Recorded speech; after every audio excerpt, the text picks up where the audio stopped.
Une mafia, ça vit dans l'ombre. Les affaires louches, illégales, elles se font loin des regards.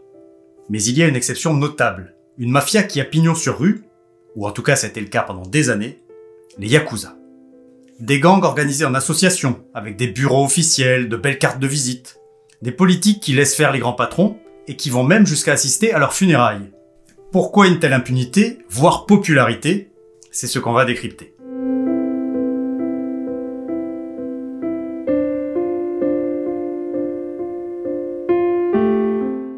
Pour commencer, Jérôme Pierrat, journaliste spécialiste du crime organisé, plante le décor de la société japonaise et explique pourquoi les Yakuza ont été intégrés à cette société et pas exclus. Les Japonais sont pragmatiques, ils sont rationnels. Ils sont pas comme nous, ils se disent toute société a le mal en elle, il y a forcément des hommes mauvais, donc autant les intégrer à la société, autant les contrôler eux aussi pour préserver le grand roi, l'harmonie de la société. Mais entre une certaine tolérance et l'impunité et le pouvoir dont ont profité les Yakuza à une certaine époque, il y a un fossé. Pour comprendre comment on en est arrivé là, il faut revenir dans le passé. Les ancêtres des Yakuza, ce sont les Tekiya, des colporteurs, en gros des arnaqueurs, et les Bakuto, des joueurs. Des confréries de laissés-pour-compte qui obéissaient déjà à des règles très strictes. Respect du secret et de la hiérarchie, obéissance à l'Oyabun, le parrain, et donc à partir de ces origines se sont constitués les gangs de Yakuza, qui se sont retrouvés à gérer le jeu, le pachinko par exemple, le sexe, les love hotels, les sex shops, la prostitution, le monde de la nuit, bref, les plaisirs. Les Japonais ont une belle expression pour parler de tout ça, le monde flottant. Retour au pragmatisme japonais. On n'enlèvera pas le vice de la société. Donc il faut bien que quelqu'un s'en occupe. Alors on laisse faire les Yakuza. C'est un peu le raisonnement qu'il y a eu après-guerre avec le marché noir. Les Américains, ils n'avaient pas forcément envie de devenir la Croix-Rouge ou la Banque alimentaire. Il y a des gens qui se sont proposés pour fluidifier tout ce marché.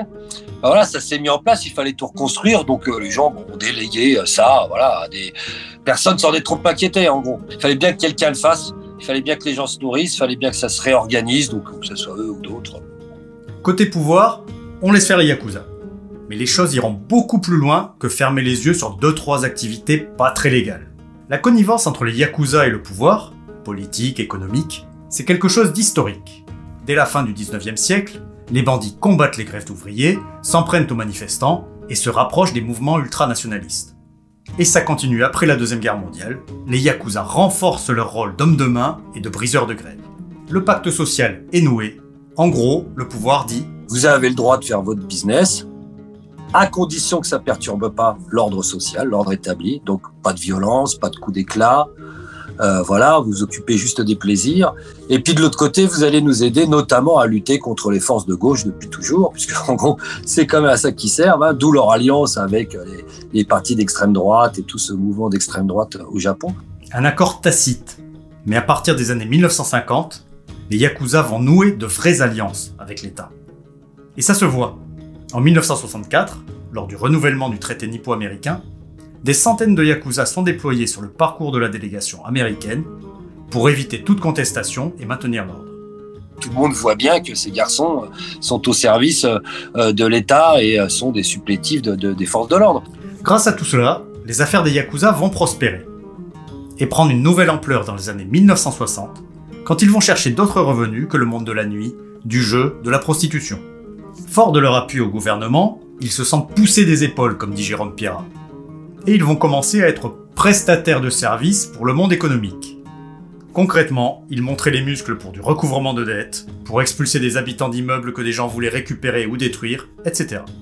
Et au bout d'un moment, vu qu'ils avaient les compétences, le pouvoir et l'argent, ils se sont dit « Mais pourquoi on ferait pas tout nous-mêmes, plutôt qu'être des intermédiaires ?» Et c'est ainsi qu'ils se sont lancés comme prêteurs sur gage, dans le BTP, dans la promotion immobilière. On n'a plus besoin de personne. On connaît le métier, on a l'argent. Bon, voilà. C'est nous qui, de toute façon, avons le truc, la clé finale pour que ça tourne bien. Et ils vont commencer à parasiter l'économie comme toute bonne mafia. Et c'est ce qui les mènera à leur chute. Mais ça, on le verra plus tard. Les années 1950 et 60, c'est aussi le moment où les Yakuza prennent une nouvelle façade. Ils légalisent leur apparence et se montent en association. Ils vont transformer le modèle en le légalisant, en faisant des associations. Donc, comme une association de loi 1901, vous voulez faire une association des amis de, j'en sais rien, de Charles Trenet, et ben eux c'est pareil, ils ont été en préfecture, ils sont mis en association, ils ont trouvé un objet plus ou moins bidon. La plus grosse organisation, le Yamaguchi Gumi officiellement, il lutte contre la toxicomanie. On notera le cynisme de la chose. On a fait un tour rapide des liens des Yakuza avec le pouvoir. Mais il y aura encore beaucoup à dire, les ramifications sont très profondes. On a vu aussi comment ils ont diversifié leurs petites affaires. Et comment ils ont pu prospérer dans l'ombre, puis un peu plus dans la lumière. Dans la prochaine vidéo, on essaiera de comprendre pourquoi ils ont pu jouir d'une bonne image, ou au moins d'une certaine aura, auprès des Japonais. À bientôt pour le 2e épisode de cette série.